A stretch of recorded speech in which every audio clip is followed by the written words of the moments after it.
Hello student, welcome to Pash international school online classes. Class 11 home science.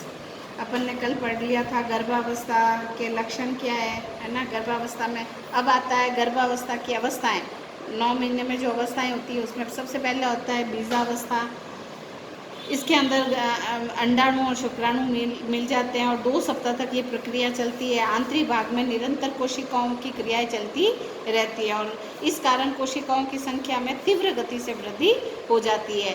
गर्भधान के 7 से 8 दिन तक निषेचित डिंब माता के गर्भाशय में उपस्थित तरल पदार्थ में तैरता रहता है। 10 दिन बाद ये माता के गर्भाशय की दीवार से चिपक जाता है, जिसे आरोपण कहते हैं। वेरी इंपॉर्टेंट, आरोपण किसे कहते हैं? जो अंडाणु ये डिंब बनता है, ये माता की गर्भ पर जाकर के चिपक जाता है दीवार पर, उसे आरोपण कहते हैं। पहले समूह में शिशु का शरीर का विकास होता है, दूसरे से नाभि और नाल और अपरा का विकास तथा तीसरी कोशिकाओं के समूह से पारदर्शी झिल्ली के रूप ग्रहण कर लेता है और इस झिल्ली में गर्भस्थ जीव लिपटा रहता है और इसकी सुरक्षा भी होती है। सेकंड अवस्था भ्रूणावस्था होता है, फिर वो धीरे धीरे भ्रूण में कन्वर्ट हो जाता है और ये तीसरे सप्ताह से प्रारंभ होकर के माँ के अंदर रहता है। बढ़ते हुए कोशों के समूह में भ्रूण कहते हैं और इस अवधि में भ्रूण का संरचनात्मक विकास होता रहता है। बीजावस्था से फिर सेकंड भ्रूणावस्था में आ जाता है तीसरे महीने से, फिर तीसरे सप्ताह से और फिर अंत तक ये भ्रूणावस्था में रहता है। भ्रूणावस्था की 3 अवस्थाएं होती है, बाह्य परत, मध्य परत और अंत परत। बाह्य परत में ये भ्रूण की सबसे ऊपरी पतली परत होती है और इस परत में शिशु के बाल, नाखून, त्वचा, दांत, नाड़ी मंडन का निर्माण होता है। मध्य परत में इसे त्वचा के भीतरी भाग मांसपेशियों का निर्माण होता है और अंत परत में इसमें जीवनों उपयोगी यानी फेफड़े, मस्तिष्क, यकृत और पाचन प्रणाली का निर्माण होता है। फिर आता है गर्भस्थ शिशु। अब यह अवस्था 3 माह से लेकर के शिशु के जन्म तक होती है। इसमें शरीर के अंगों और मांसपेशियों का विकास हो जाता है और इसकी लंबाई, आकृति, आकार और वजन में तेजी से वृद्धि होती है।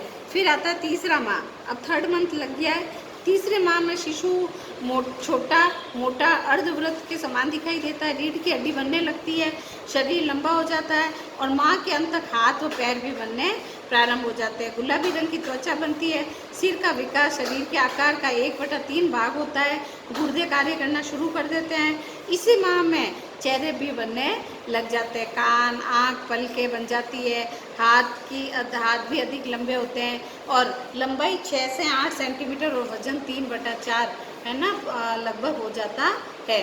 फिर चौथे माह में शिशु के सिर का बढ़ना शुरू हो जाता है, छोटे छोटे बाल भी उग जाते हैं, पीठ धनुषाकार हो जाती है, हाथ पैरों की उंगलियों और नाखून और मसूड़े भी भीतर दांत का विकास भी होने लगता है।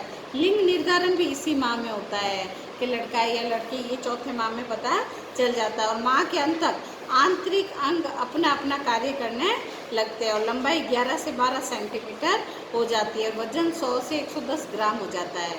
5वें महीने में हृदय की धड़कन स्पष्ट हो जाती है, मांसपेशियां सक्रिय होने लगती है, क्रियाशीलता में वृद्धि होती है, लंबाई 18 से 20 सेंटीमीटर और वजन 250 से 300 ग्राम हो जाता है।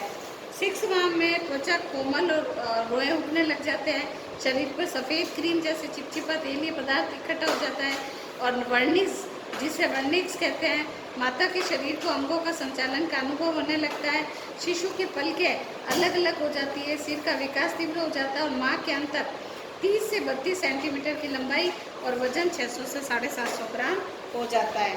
7वें माह में इस माह तक संपूर्ण शिशु बन जाता है, हाथ पैरों की उंगलियां व नाखून बन जाते हैं, सामान्यतः किसी एक स्थिति को ग्रहण कर लेता है, क्रियाशीलता कम हो जाती है और इस समय तक लंबाई 15 से 16 इंच हो जाती है और वजन 1.5 से 2 किलो हो जाता है। 8वें माह में आंखें पूर्ण रूप से विकसित हो जाती है, रेटिना का निर्माण हो जाता है, श्वसन क्रिया प्रारंभ हो जाती है, त्वचा और शरीर में वसा एकत्रित हो जाता है, शिशु परिपक्व हो जाता है। 9 महीने में त्वचा का रंग स्वाभाविक हो जाता है, बाल उग जाते हैं, होंठ पतले व गुलाबी रंग के होते हैं, वसीय तंतुओं की मात्रा भी अधिक होती है। 9 माह के अंत तक 3 से 3.5 किलो बच्चे का वजन हो जाता है और 18 से 20 इंच उसकी लंबाई हो जाती है और 9वें माह के अंत तक गर्भवती स्त्री को गंभीर संकुचन होने लगता है और जन्म से पूर्व शिशु धीरे धीरे गर्भाशय के नीचे की ओर खिसकने लगता है और फिर शिशु का जन्म हो जाता है। अब गर्भकालीन अवस्था को प्रभावित करने वाले कारक सबसे पहले जीभ मचलाना, कब्ज होना, छाती में जलन, अपच, अनिद्रा, बवासीर, ऐंठन, बार बार मूत्र विसर्जन, कमर दर्द, शारीरिक सूजन, शिशुओं का फूल जाना, शिराओं का यौनी श्रावण, अल्प श्रावण और आहार में घृणा के प्रति घृणा और प्रेम, ये गर्भावस्था के लक्षण होते हैं। ये आपको लिखने भी है, लर्न भी करने हैं। छोटे छोटे क्वेश्चंस है, गर्भवती महिला के क्या लक्षण है, गर्भवती महिला का आहार बताइए, और गर्भावस्था किसे कहते हैं, भ्रूणावस्था किसे कहते हैं, बीजावस्था किसे कहते हैं, गर्भवती स्त्री की देखभाल आप कैसे करोगे, और गर्भकालीन विकास को प्रभावित करने वाले कारक, और गर्भवती महिला के 5 लक्षण और संकेत बताइए। ये आपको याद करना है, ध्यान रहे। और इसके अंदर गर्भावस्था के 5 लक्षण और बीजावस्था क्या है। Thank you very much.